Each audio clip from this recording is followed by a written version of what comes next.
halk parası, halk, devrimci halk parası diye yazsınlar.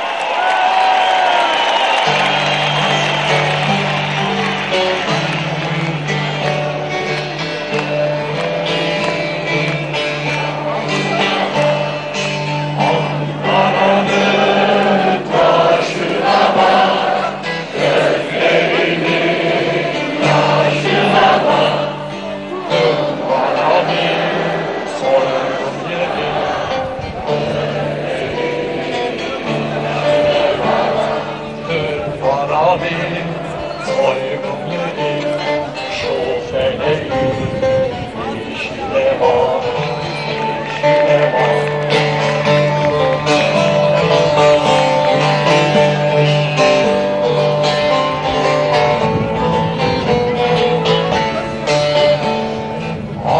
Ankara'nın taştır yolu, gaflet sardı sağı solu.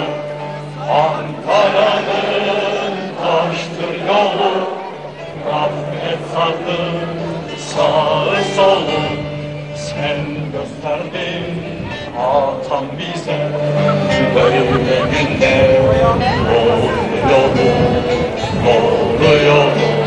Sen gösterdin atam bize böyle günler, doğru yolu, doğru yolu.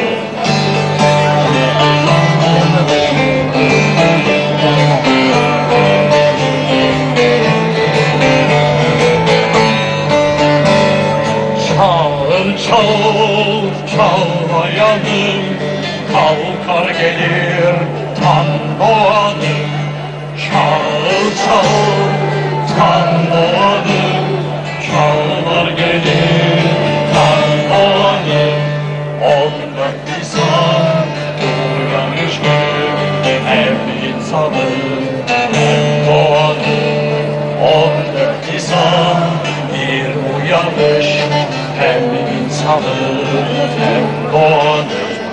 14 Nisan bir uyanış, hem insanım hem doğanım. Uyandık, geliyoruz, geliyor.